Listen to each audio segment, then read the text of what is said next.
Joining us this hour on Asia First is Stephen Zunes, a professor of politics at University of San Francisco. Professor, firstly, let's talk about the potential repercussions of the Israeli drone strike in Beirut on the ongoing conflict and prospects for ceasefire and hostage negotiations going forward.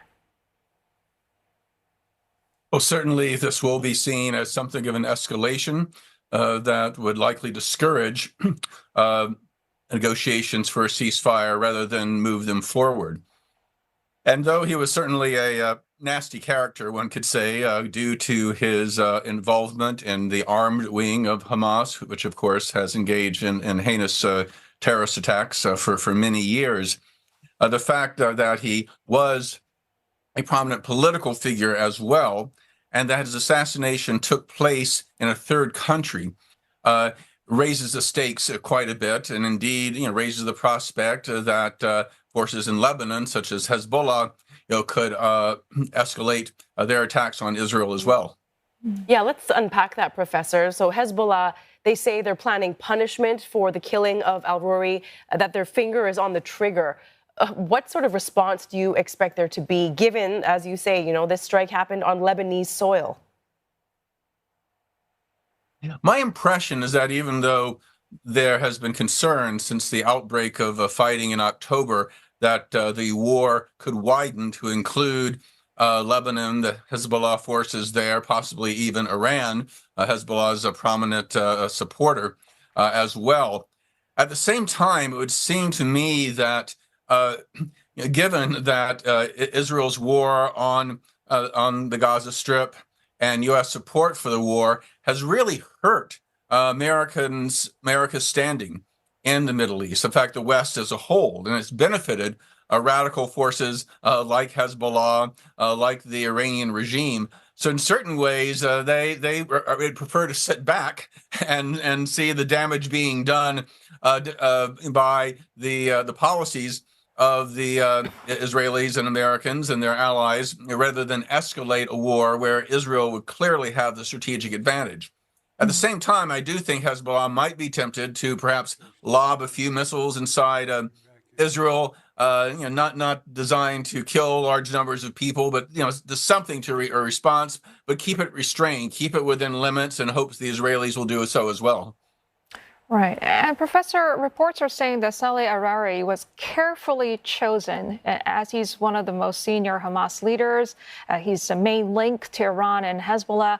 How big a blow is this for Hamas? I mean, could this have much impact on its operational capacity, their leadership structure? He was certainly an important figure, but in many ways more symbolic than anything else. I mean, the problem with assassinations is that they really don't get at the root of the problem, and and indeed the whole strategy of trying to destroy Hamas militarily has been questioned by many strategic analysts due to the fact that their power comes from the anger and frustration of Palestinians who've suffered under occupation. In the case of Gaza, under a draconian siege for more than 15 years. So, it's kind of like we keep hearing this with other terrorist groups as well. We kill this senior leader, we kill that senior leader, we kill that senior leader, and yet often new and even worse terrorist forces emerge in their place. We saw how the Soviet invasion of Afghanistan to fight the Mujahideen led to the Taliban. The 1982 invasion of Lebanon to attack the PLO led to the rise of Hezbollah. And of course, the U.S. invasion of Iraq led to the creation of ISIS. So even these small tactical victories may in the long term end up being strategic blunders. Yeah, I think you've answered my next question there. Vows to destroy Hamas today, they're similar to vows to do the same with al-Qaeda, the Taliban in the past, which wasn't accomplished, of course. How concerned should we be about a more radical generation of fighters emerging from this war? Well, certainly, and if you see your city being utterly destroyed, you lose family members. I mean, children are orphaned, people are traumatized. I mean, it's hard not to imagine that there is going to be a reaction. The only possibility would be if maybe this tragedy leads the United States to stop vetoing UN Security Council resolutions, stop giving Israel a blank check, and really pressures them to allow for a viable two-state solution to emerge, or something that would really tangibly improve the lives of the Palestinians. But if this is just yet another, albeit particularly bloody round of the wars we've seen over the decades, with nothing moving things forward to a actual settlement that recognizes the rights of both peoples, both Israeli Jews and Palestinian Arabs, indeed, I do believe it could lead to the emergence of even more horrific terrorist attacks and even more horrific Israeli responses.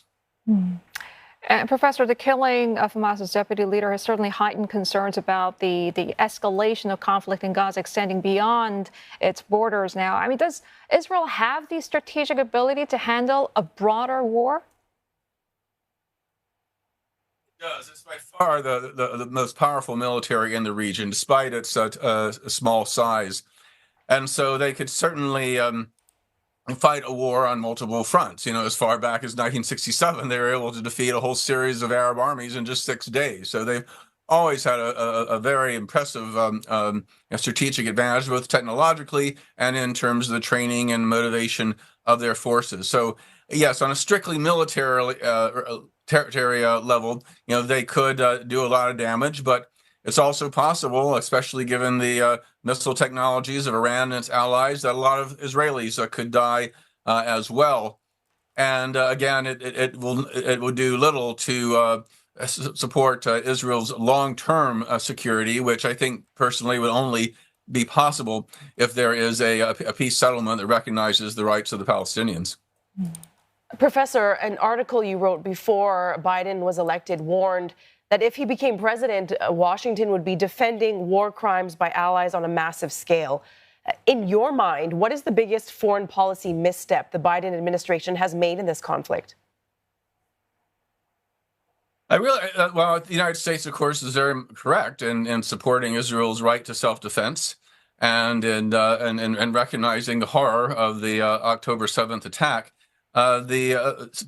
Vetoing UN Security Council resolution simply calling for a ceasefire or even humanitarian pause, the insistence that U.S. military aid be unconditional, despite it being used in war crimes, it's really hurt America's standing in the world. I mean, how can we, in good conscience, say that, hey, Russia has no right to bomb these apartment blocks and engage in this terror bombing of Ukrainian cities? We're defending an ally doing the same sort of thing. So I really think it's hurt our moral standing, and in doing so, I think has hurt our standing diplomatically as well.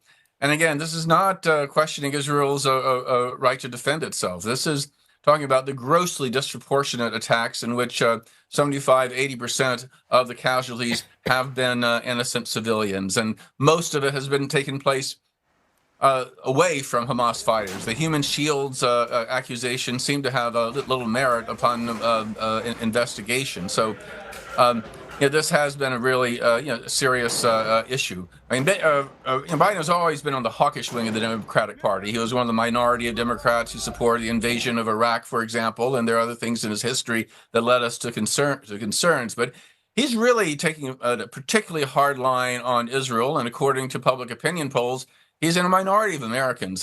68% of Americans support a ceasefire, including 85% of Democrats. So, yeah, he's definitely not in the mainstream of American public opinion right now, and this could indeed impact the elections next year. Interesting. All right. Professor Zunes, thank you very much for your time and your insight this morning. Stephen Zunes, professor of politics at the University of San Francisco.